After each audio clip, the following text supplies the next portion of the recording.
Namaskar. Hello and welcome to PGurus channel. I'm your host Sri Iyer. Today I have the pleasure of company of Dr. Subramanian Swamy, former Law, Justice and Commerce Ministers and a six-time Member of Parliament. Dr. Swamy, Namaskaram and welcome to PGurus channel, sir. Thank you.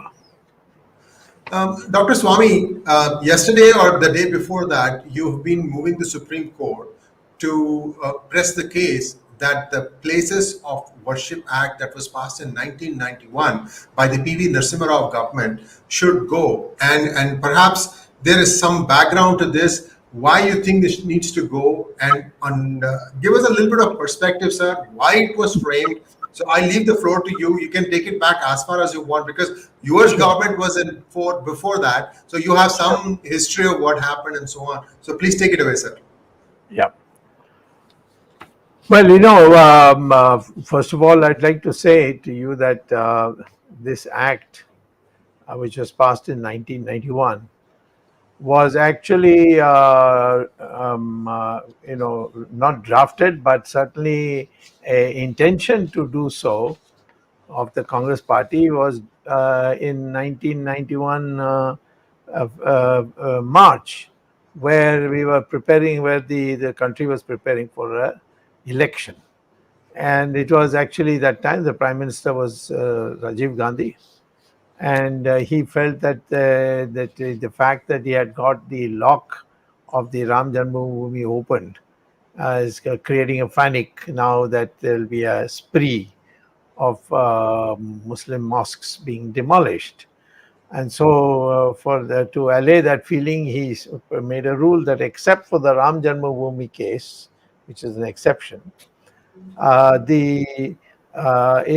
all the religious institutions, masjids and churches and of course temples and so on, if they stood on the soil in August 15th, 1947, then it cannot be demolished. It cannot be, converted. It has to remain that religion's place. So it was very widely welcomed. I was a bit surprised at that time. Narasimha Rao and I were very good friends when he brought it in. He got it passed, I think, sometime in September 18th, 1991, when he was Prime Minister.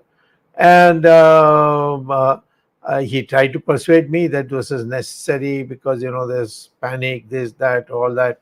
But I thought that it was flawed from day one. And then after that, so much water has flown down the Ganga, so to speak. I forgot all about it. The whole country forgot all about it after the Babri Masjid was demolished. And this matter has suddenly come up because we have been successful in getting the Ram Janmabhoomi adjudicated, and it was the ruling was in favor of Hindus to build the temple, and a big ex gratia payment and land and place for building their best mosque in India, and that is in what was used to be called as Faizabad, now it's called the district of Ayodhya. So, and after that, the question became, and this is not RSS's view, this is not BJP's view, is not any Hindu fanatics' view. Swami Chinmayananda had convened a conference in 1964. And as far back as that, with all the sadhu sannyasis, he said, you see, there are 3 temples today which has been demolished and a mosque being built on it. And they are fundamental to us. Ram Janmabhoomi, because Ram was born there. Krishna Janmabhoomi, because Krishna was born there. And Kashi Vishwanath, Gyanvapi, Kashi Vishwanath, was because Shiva himself planted the Jyotirling in the mandir. So therefore, these are where the gods, express themselves, and therefore it's something which is which is not like any other temple. We got lots of Ram temples all over the country. People say, what is this one Ram temple goes? You got so many other Ram temples. I said, no, but not at the place where he was born. Now, how do you know he was born there? That's my faith. And you can't make fun of that, because then you'll have to make fun of Jesus Christ also, or Muhammad going from Al-Aqsa to heaven. You will have to make fun. There are lots of things which are called faith, and in faith we believe that Ram was born there, and there's no dispute on that. There's no somebody saying, no, no, that temple, this temple. Everybody accepts. Guru Nanak was the last one who vividly, I mean, he saw it just before it got demolished. He vividly said that I know that this is the place where Ram was born. So once that is over, there are only two left: where Krishna was born, and where Kashi, where the Jyotirling of Shiva was put there. By the way, there is a Nandi still sitting there. It hasn't been demolished. It's still sitting there, looking in the direction of where the Jyotirling would have been, waiting for it to come. So, so this is the position. We are not asking for all the 40,000 temples which the Mughals and the other marauding Muslim fanatics who came across and just looting temples and then demolishing them. We're not asking for all of them. We are asking from the very beginning only three, and those three are Ram temple, Krishna temple, Krishna Janmabhoomi temple, of course, and Kashi Vishwanath Jyotirling temple. So therefore, Gyanvapi is the one that latest has come under the discussion. Now, at the moment, and then I will hand it over to you if you have further questions. Yeah. At the moment, you see, I am not active in this people going to Gyanvapi mosque and then entering it and so on. Court may have given permission, so I am not in a position to comment on that. But I would say that you can't build under the law. You want to break the law, it's a different matter. But you can't build either the Kashi Vishwanath Gyanvapi Mandir, or you can't and make it into a temple, and nor can you build a Krishna Janmabhoomi temple. Why? Because of this 1991 Act. It says, except the Ram Janmabhoomi, which is already in a project in progress. Except for that, he said, the bill said, and it got passed, which said that no, nothing else after this. Now, this is something which the Hindus can't accept, because, and I'll come to it after hearing you on this matter, the Hindus can't accept it, because what you are saying is that an injustice was done 100 years ago, 200 years ago, or even 500 years ago, and we remember it. You mean I can't undo that injustice? I mean, I have to prove that there was injustice, but once I've proved it, I should be able to get relief on it. Here it says, no, after 15th August 1947, no relief. So that is the core of the objection. Now I can get into more details, but over to you, Shri Iyer, if you want to say anything on this matter. Yeah, Dr. Swamy, these two cases, that is Kashi Mathura and Kashi and Mathura, is there anything in the 1991 law, perhaps there is a loophole that leaves room for you to interpret that, look, this is not exactly right, or something? Because if you show it in the framing of the language itself, then perhaps I have not read the things, that I'm ignorant as far as reading this one is concerned. Perhaps there is a way to make things be solved easily. And I have more questions, but let's just start with this, sir. What is your thought on that? No, I was there at that time when Narasimha Rao was moving this thing. I was one of his close friends. I held a position and all that. And I can tell you, he was very clear that except for Ram temple, nothing else. And that has been repeated by now the Supreme Court again when they were doing this Ram Temple judgment. They said, no, no more. This is the final. Now let's move forward. Now, but the act itself is unconstitutional. I'll tell you in due course of this program. But I want to tell you this, that there is nothing which, no loophole I can think of, or in fact anyone can think of, according to me, by which you can say, no, this bill doesn't apply to these two. In the Ram Temple, there was an explicit clause in the bill. So there is no question at all. There is no reference to Kashi Vishwanath or Mathura Krishna in the act places of worship. Dr. Swamy, so now the court ordered people to go in and take pictures and videos, and a mob collects in front and prevents them from doing their job. Dr. Swamy, see, this mob, psychology, I don't understand this, sir. There were other instances where a known criminal was handed down a judgment and the mob collected in front of the High Court and basically threatened the justices. Yeah. Well, so, I mean, there is a erosion that is taking place before our eyes, and we are all concerned about it. I know where it is traceable, but this is not the program for it. I would say this, that masjid is a place for reading namaz. And how can you say that nobody can come there and walk around? Then why is there a Nandi bull there? Why have you got parts of the temple still there as part of your structure? If anything, Hindu is, kafir, and therefore not.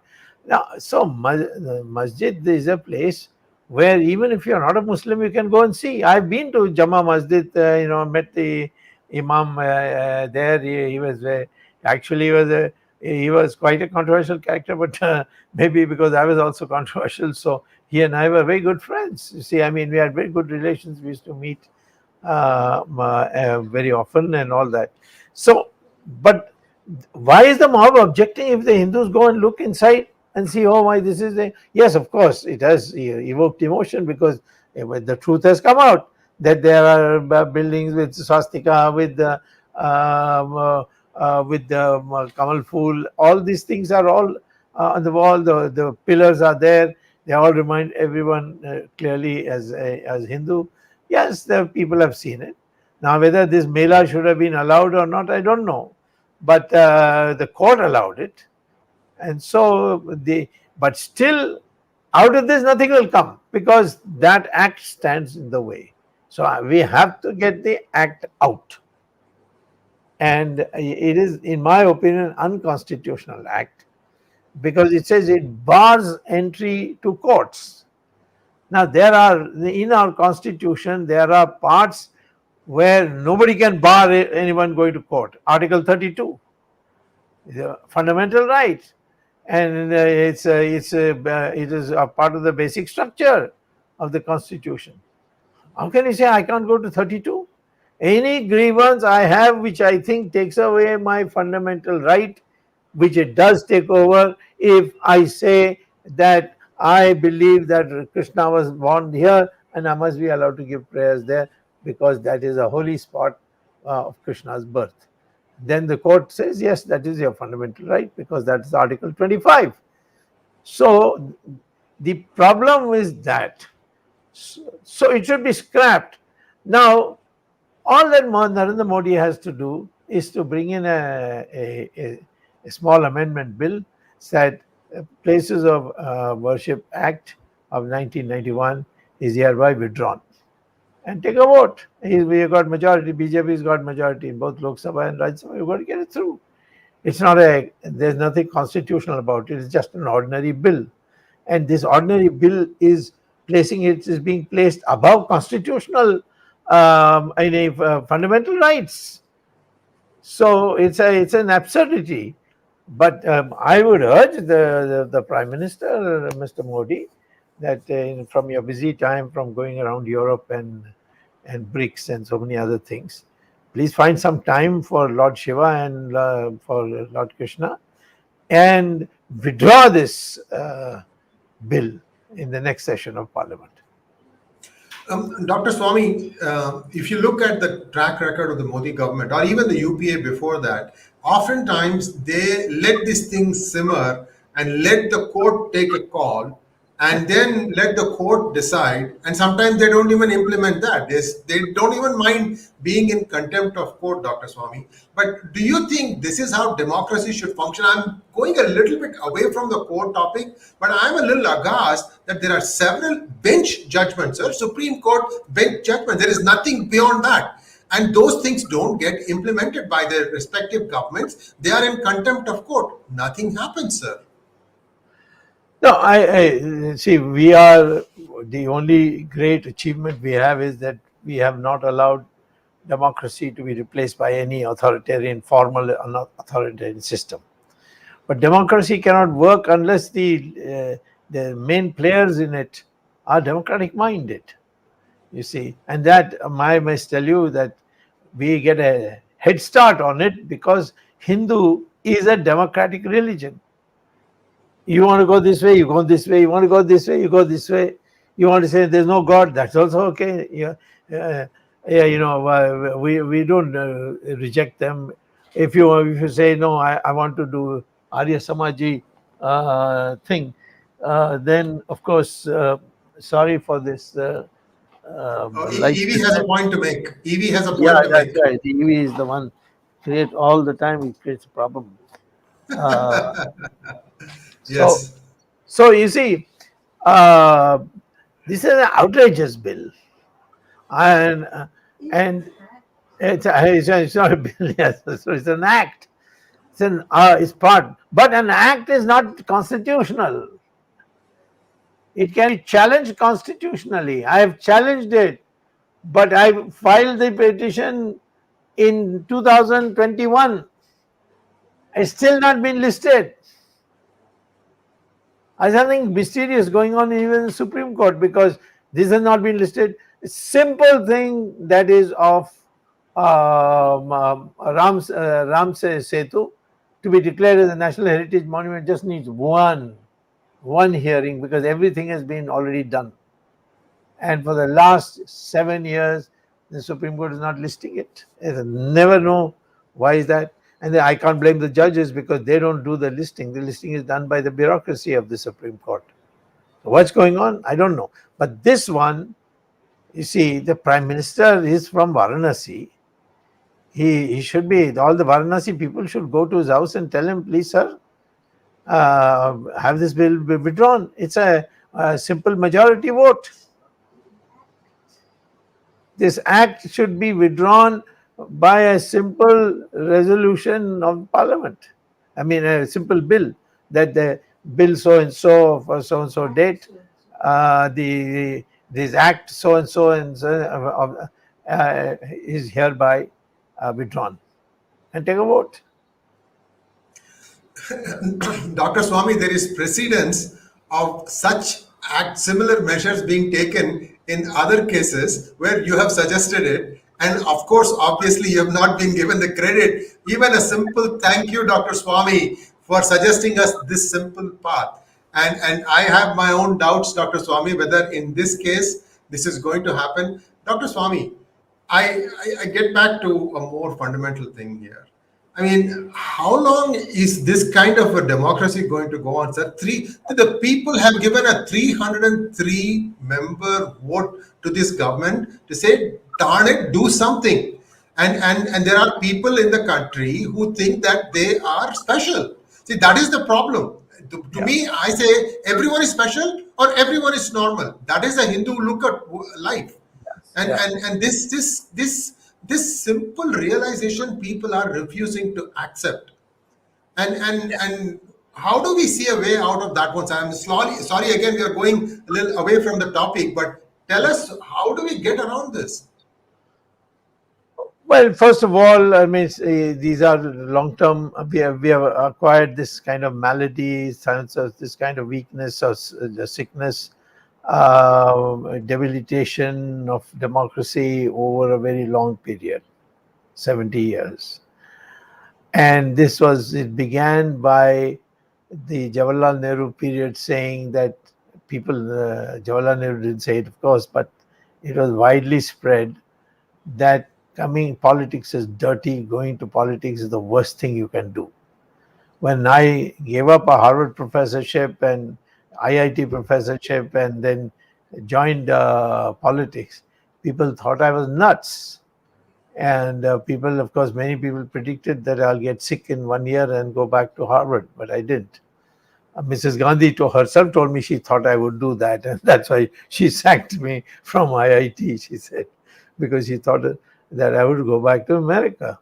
Now, I feel that in every family, people should not worry. In India, all politicians' families who have made lots of money want their children to be in politics also, because that's protection.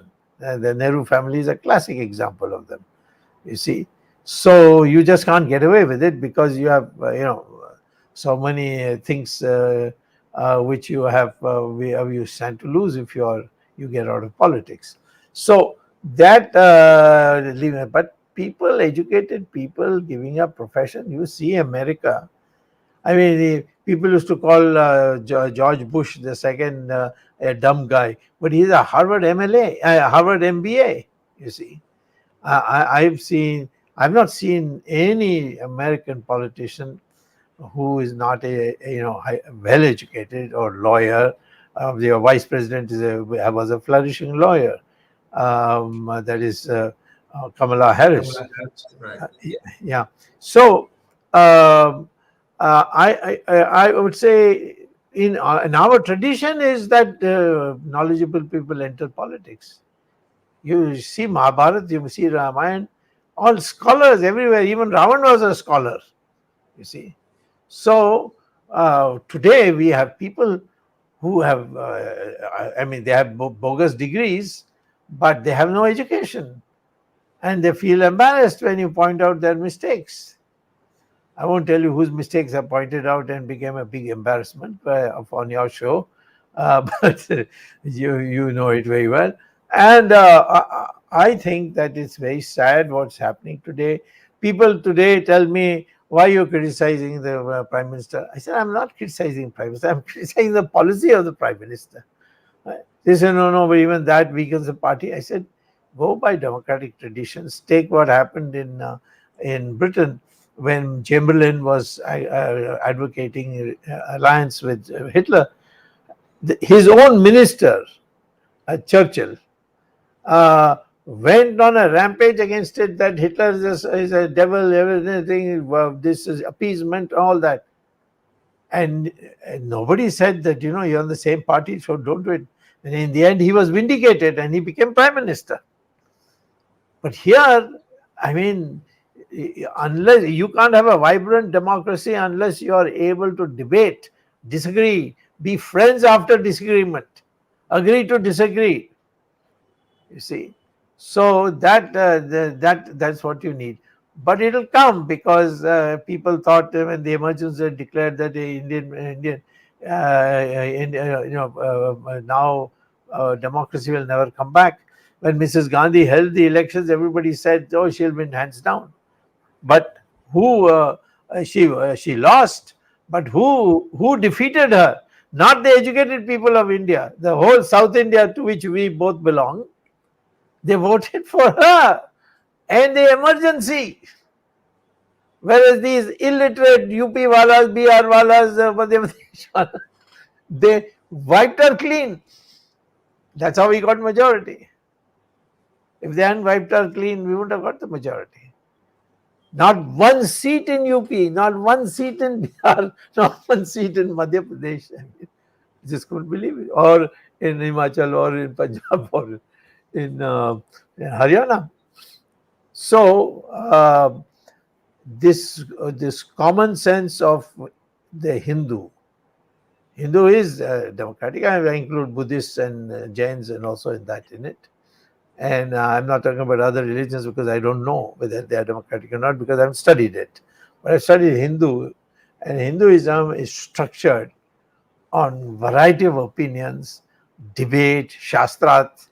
So these are the things that have to be educated to the people, the Hindu tradition means the loftiest democracy. You see, even Mahabharata, Krishna goes even in the last minute and says, okay, give us five villages.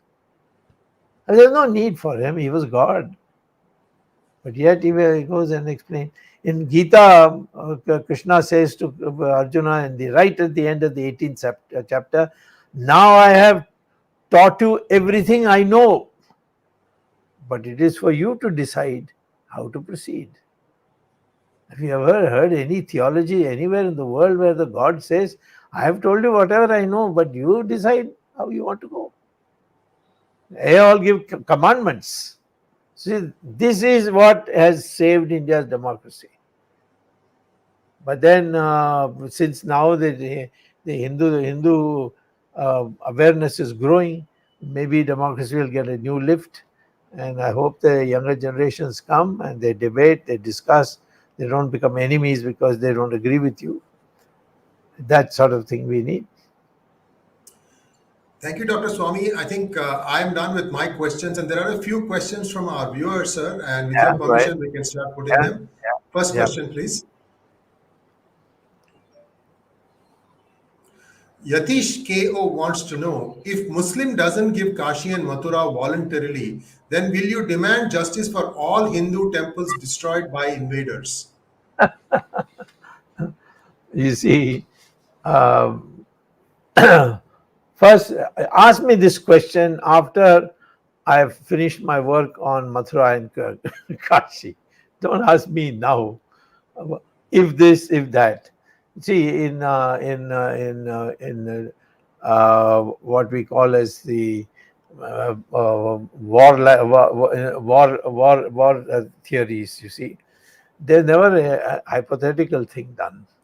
You have to chart, this is the way it's going and this is the way it's going to happen, and what do we do there. Today, I would say, don't think about all these temples. I mean, any of the temples you won't be even able to build, because locally nobody is there to take it over. So we need to do a lot more. We need a financing system.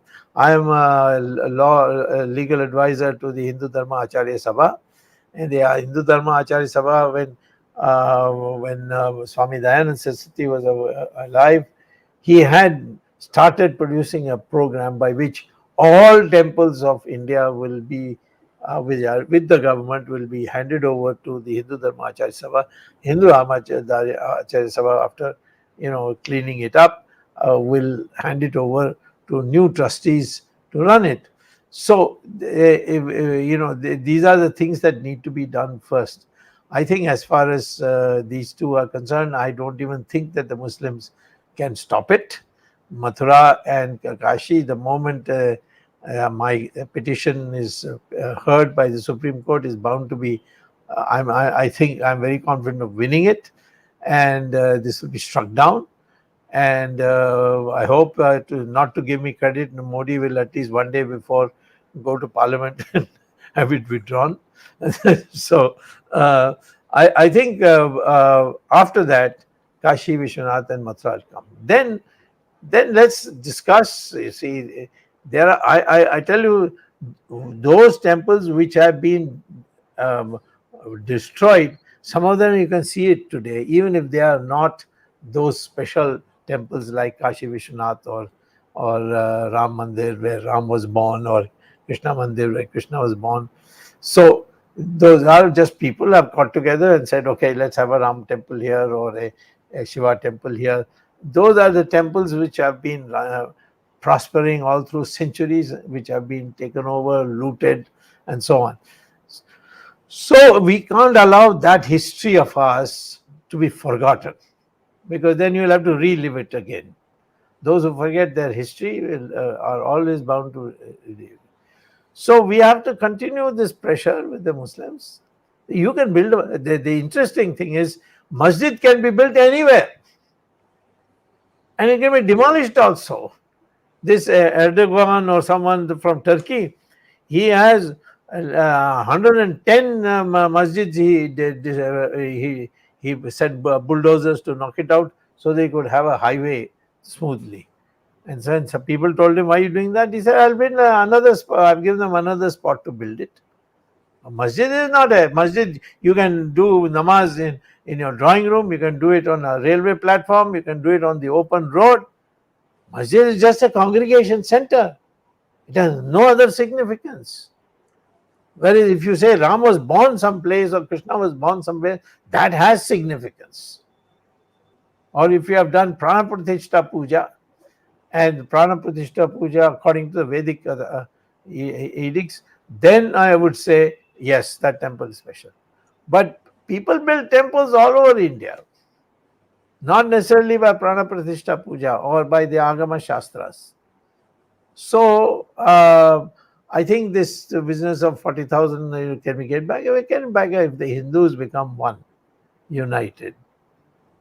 Forget their caste, religion, I mean this Varna and all that. It's all out of date. Say themselves, we are Hindus. We have survived so many centuries, which other countries have not. And so we are now going to modernize according to the current system, but we will be fundamentally Hindus. Then I will see, I tell you that nobody will touch these temples. The next question from Mandar Karnik. What is the reason for the erosion of the power of the court? Some people say the power of the court is vastly increased. They are interfering in everything, I think, you see, nobody can say, can erode the power of a court if they know the Constitution. The problem comes when people become frightened. I know today ministers are shivering about Mr. Modi. When I make free comments, they get very nervous. They are good friends of mine. But this is the power of the human being is being eroded. Democracy is therefore being eroded. So power of the court is bound to be, there must bound to be erosion. But still, I would say, of all the institutions today we have, the court is still by far the most independent, relatively. Next question, please. Karthik Sharma wants to know, if a mob blocks court orders, can Gyanvapi mosque be taken under government control like temples to preserve law and order? Oh, a lot of temples, a lot of mosques and churches have to be taken over. Do you know the church? This I learned when I went to America. I found 𝙤𝙬𝙬 buying churches and converting them into temples. So Yes, I yes. was shocked, you see. I told them, can you do this? I mean, won't the local people object? They said, no. They told us that once the cross is removed from the church, it just becomes a building. And we can't maintain it anymore. People are not coming anymore. They're not giving us donations anymore. So we're closing. So the best buyer was the 𝙤𝙬𝙬, so he sold it to them. So masjid is also like that. But in ours, you see, we only value those temples, except for remembrance and so on. We have pictures of God the same way in villages you have small, temples built. But those are not built according to our shastras, the Agama Shastras or the various prayers that that you have to do in the 40 days of fasting that you have to do before you start. All these rigors are not followed in most of the temples. So there will be 4 lakh temples all over the country which are in government control. But the second point is a very valid point. Why is it that if you can take over a temple for its financial management only, which is what my judgment, Sabha judgment established, for the finance, why I cannot take over these Waqf boards and masjids and so on for financial management misappropriations? That we have not taken over a single masjid, we have not taken over a single institution of the Muslims or the Christians. How is that possible? That they're all been very clean and nothing has happened. It's only the Hindu temples which have been defalcating on the money. So that is the situation. So I would say that if uh, we should proceed according to the Constitution, has provided all the instruments for you to get this done, but it must be done. Today, I gave you the began by saying, what is there to stop Modi from withdrawing the Places of Worship Act? It's an ordinary act. It's an act of parliament, and it's unconstitutional. So withdraw it. What is it? What is stopping? What is stopping Modi government from making Ram Setu as a national heritage monument so that no government in the future can touch it? There's no answer. Why was it necessary for BJP to take over temples in in Uttarakhand, for which I had to go to court? You see, I mean, it is ridiculous. In fact, there was a lot of sarcastic smiles when I went to court. A BJP man opposing a BJP government for doing an un-BJP act. Dr. Swamy, I'll go to the next question, but just before that, one simple question, sir. The way India's government is supposed to work, the Prime Minister is first among equals.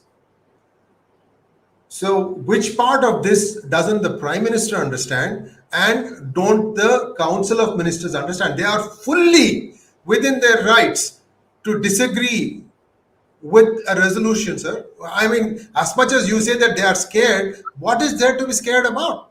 What's the worst that can happen? You're doing nothing anyway.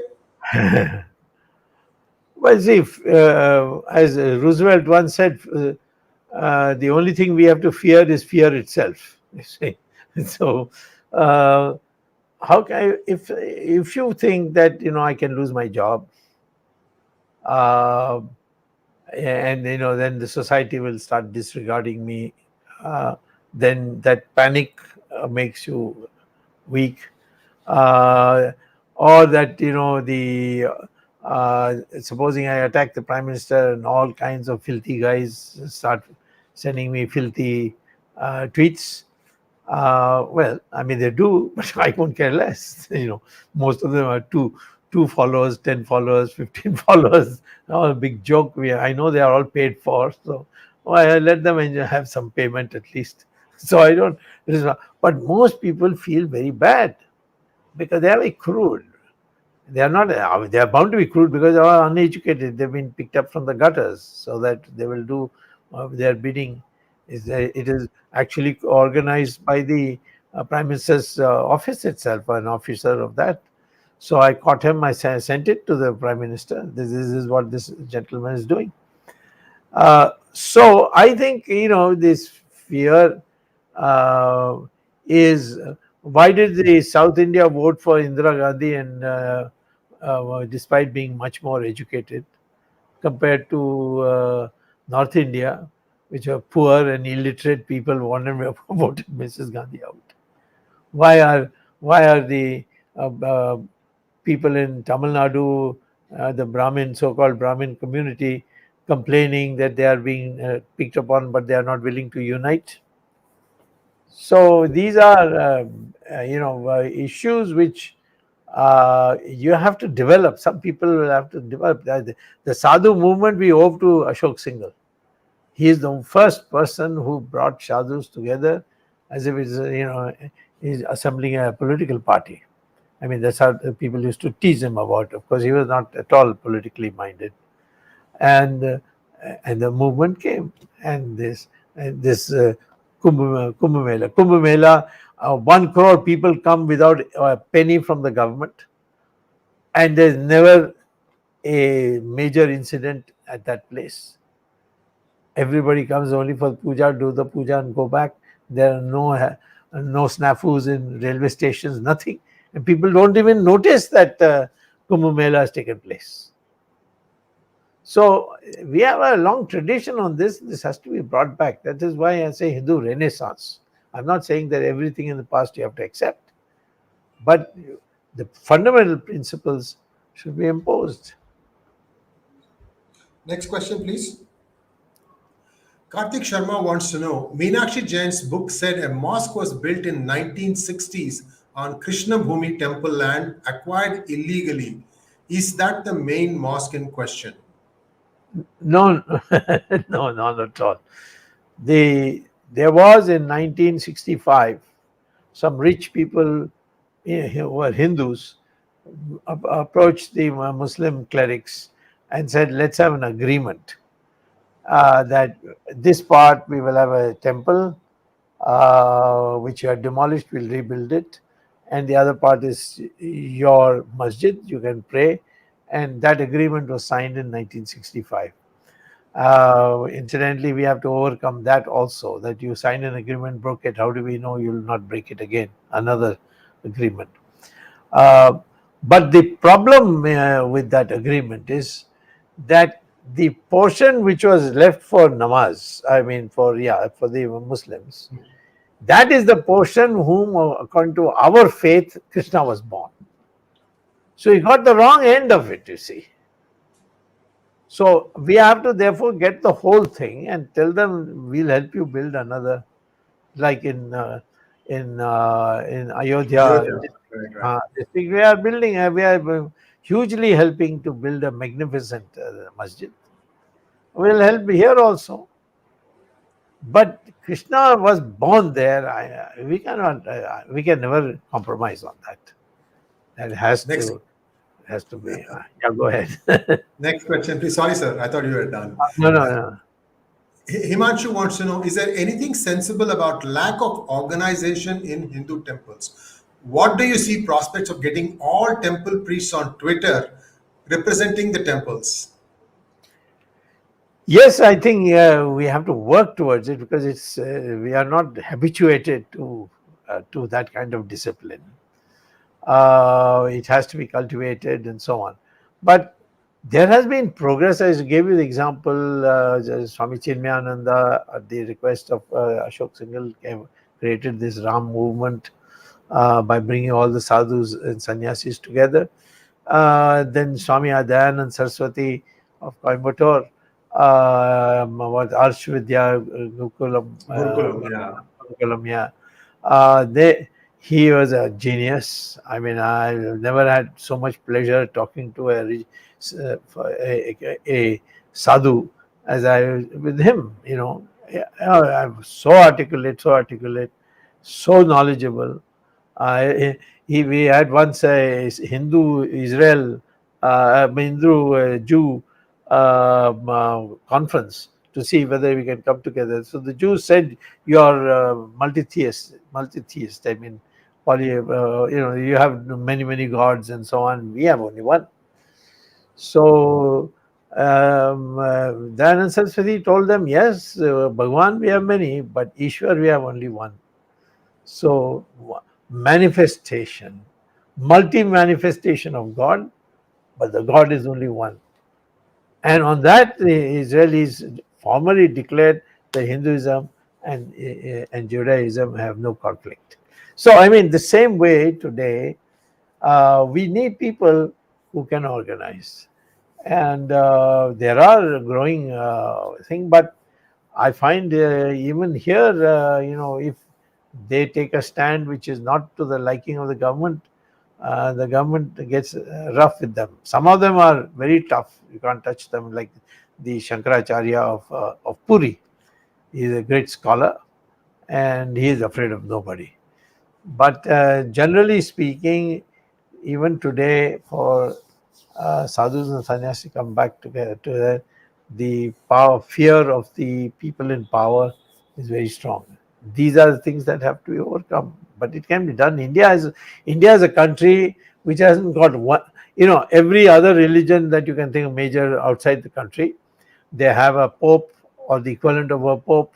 They have a book which is a Quran or an equivalent to Quran like Bible, and they have a one holy place where everybody has to go.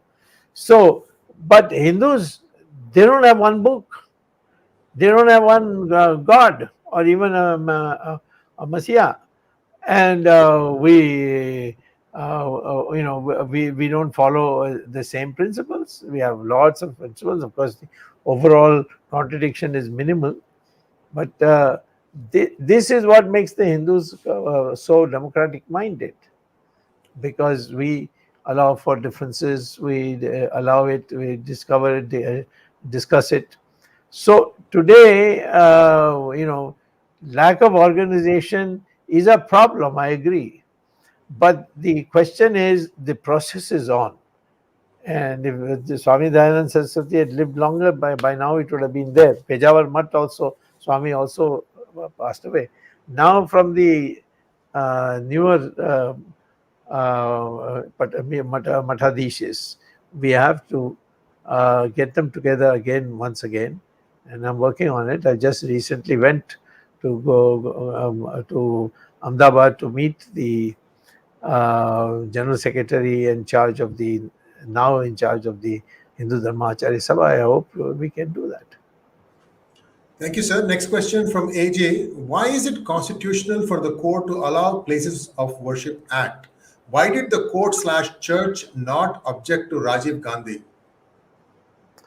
No. See, the question is, why is it constitutional? It is never held constitutional or unconstitutional because nobody challenged it. I'm the first one who has gone to challenge it. But the thing was passed in 1991, and 2001 is when I filed it.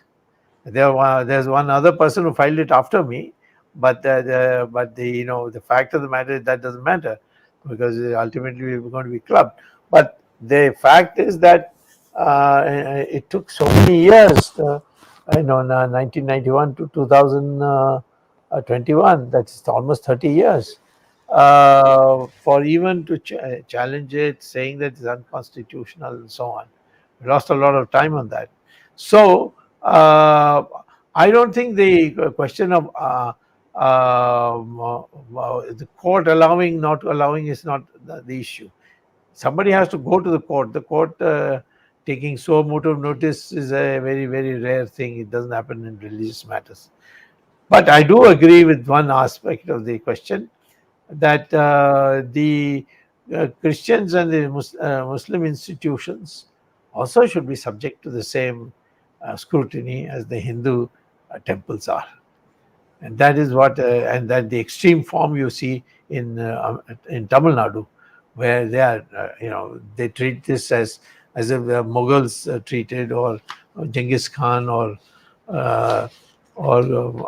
many of the other invaders who treated our temples just as a place to loot. Next question, sir, from Vijay Balebail. What is stopping us from removing Endowment Act? Your state governments, because these are not central governments. Yes, center perhaps can override it and say that we are amending the constitution to say that all endowment acts would be central. But that doesn't mean the problem is over, because you need really good people there who have to do it. There are good people all over in our country. I mean, it's not. Look at the these ISKCON people. I mean, how they are managing institutions, and with such cleanliness, with such beauty, and lovely food that they prepare for anybody who comes at a very low price. So there are, and these are newer organizations. They're older organizations. Ravi Shankar, amazing. I mean, you have to go there to see how amazing it is, how it was one person has been able to do it. So these are not the issues. The issues is that the motivation has to grow, that we have to free our temples and make them. And yes, if there are misappropriations, they do happen, misappropriation. But then you must hold an inquiry, for which there is a provision. Tirupati is the richest, but everything is accounted there.